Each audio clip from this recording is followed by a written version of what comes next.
ओम शांति। प्रिय आत्माओं, बहनों और भाइयों, आज का विषय है शैतान। ज्ञान अमृत के प्रधान संपादक ब्रह्मा कुमार जगदीश भाई को तो आप सभी जानते ही होंगे। वे भी इन कर्णधारों के जुल्मों का शिकार होकर गए हैं। अपने संपादकीय में उन्होंने अपना दर्द यूं लिखा था। कहते हैं भगवान के बच्चे हैं, परंतु काम शैतान जैसा करते हैं। यह ऐसा जुल्म करते हैं कि तौबा भली।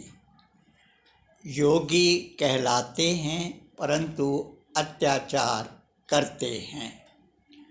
लालच की भी कोई तो हद होनी चाहिए ना। ये शब्द हमारे नहीं, यज्ञ की नस नस को जानने वाले आदि रत्न जगदीश भाई के हैं, जो यज्ञ में हो रहे जुल्मों को देख तौबा कर बैठे। अति का अंत होना ही चाहिए, ये कह बैठे। बाबा से निपटारे की गुहार कर बैठे। ऐसी दुखी, अशांत एवं आत्महत्याओं के लिए मजबूर करने वाली अनेकों घटनाएं अनेकों बार अखबारों की शोभा बढ़ा चुकी हैं, आपको जगा चुकी हैं। परंतु ये सब पढ़ सुनकर भी आपकी योग निद्रा टूटी कहाँ है? आपकी आत्मा आंदोलित हुई कहाँ है? आप जगे कहाँ हैं? ऐसे ज्ञान और ज्ञानी होने का अर्थ भी क्या है? प्यारी एवं भोलेनाथ की भोली आत्माओं, आपको यह सच तो स्वीकार करना ही होगा कि यज्ञ में अन्याय, अत्याचार, दुराचार जैसे आसुरी कर्म आपके सहयोग से पनपे हैं। आप ही इनके वास्तविक माई बाप हैं। अब आप ही सोचिए कि ऐसों को सहयोग देकर आप धर्म का सहयोग कर रहे हैं या अधर्म का? आपका लक्ष्य धर्म स्थापना का है या धर्म ग्लानि का? जो आपकी नज़रों के सामने मांगने से मरना भला वाली दैवी मर्यादा को नीलाम करते हों, कम खर्च बालानशी के महावाक्यों का मजाक उड़ाते हों, फॉलो फादर के लक्ष्य को धूल चटाते हों, ऐसी दिशा विहीन भटकी आत्माओं को अपने सहयोग से और भटकाकर आप किसका कल्याण कर रहे हैं? यज्ञ का, इन आत्माओं का, अपना या विश्व का? आपको यदि वास्तव में यज्ञ से प्यार है, ऐसी आत्माओं से प्यार है, ऐसी आत्माओं का भला चाहते हैं, तो ऐसों को सहयोग देकर धर्म मार्ग में कांटे मत बिछाइए। ईश्वरीय कार्य में विघ्न उपस्थित मत कीजिए। अपने पर रहम कीजिए। यही धर्म स्थापना में आपका योगदान होगा, आपके लिए वरदान होगा। ऐसा ही एक वीडियो पूर्व डाकू पंचम सिंह का वायरल हो रहा है, जिसमें वह कह रहा है कि 50 साल यज्ञ में समर्पित रहा।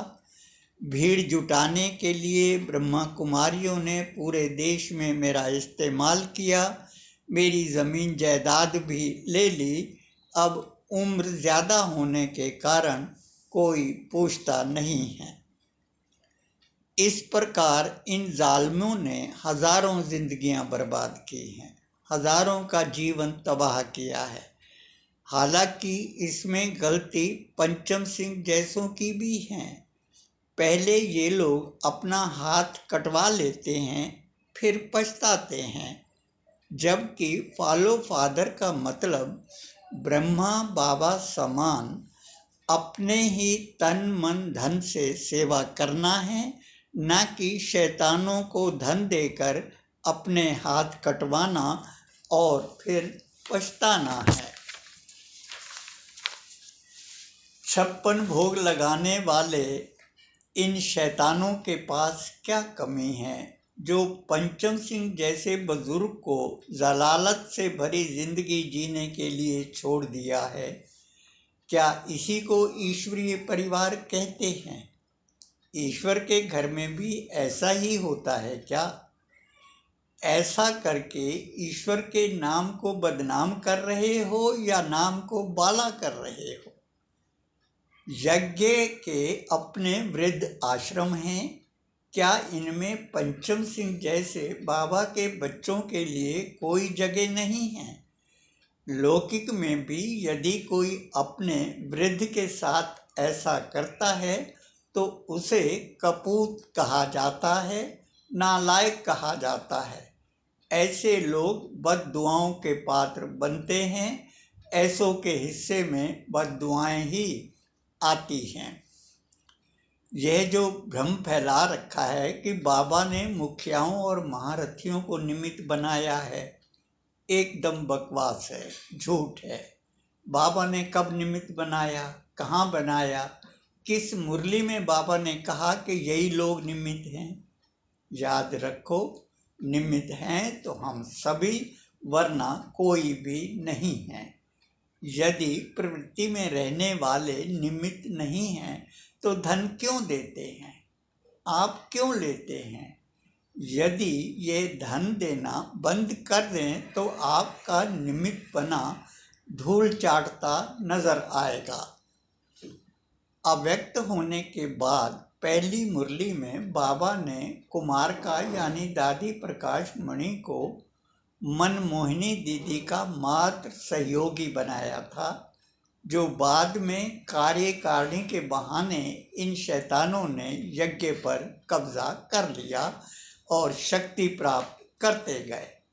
उसी शक्ति के बल पर अन्याय अत्याचार करने लगे। बाकी इनका सामना करने के बजाय घुटने टेकने लगे। घुटने टेकने वालों को मालूम होना चाहिए कि अन्याय करना अथवा अन्याय सहने वाले दोनों ही दोषी हैं। ज्ञानी इस भ्रम में न रहें कि वे ज्ञानी हैं इसलिए सतयुग में जाएंगे। ज्ञानी होकर भी यदि झूठ बोलते हैं, ठगी और पाखंड करते हैं, दूसरी ओर ज्ञानी न होकर भी झूठ नहीं बोलता, पाखंड नहीं करता, तो बताओ सतयुग में कौन जाएगा? ये मैं दावे के साथ कह रहा हूँ कि अनेकों अनेक अज्ञानी इन ज्ञानियों से लाख गुना अच्छे हैं। इनके इष्ट को यदि कोई कुछ बोल दे तो ये मरने मारने पर उतारू हो जाते हैं और अपने को ज्ञानी कहने वाले परमात्मा शिव को बदनाम होता देख कायर बने रहते हैं। याद रखो, शिव के भक्तों की कमी नहीं है। यदि उन्हें तुम्हारे कारनामे पता चल जाएं तो तुम्हें भागने का भी मौका नहीं देंगे। यज्ञ के सभी बहन भाई, चाहे समर्पित हों या घरों में रहने वाले हों, कान खोलकर सुन लें कि यज्ञ शैतानों के कब्जे में है। इसमें मैं गलत हो सकता हूँ, लेकिन यज्ञ की नस नस को जानने वाले, करीब से देखने वाले जगदीश भाई तो गलत नहीं हो सकते। 50 साल यज्ञ में समर्पित रहने वाला डाकू पंचम सिंह तो गलत नहीं हो सकता। ऐसे में शैतानों का साथ देकर आपको बाबा का विरोधी बनना है या शैतानों से यज्ञ को मुक्त कराकर बाबा का सहयोगी बनना है, ये निर्णय आपको करना है। अच्छा, ओम शांति। शिव संदेश वाहक शिव शक्ति पांडव सेना।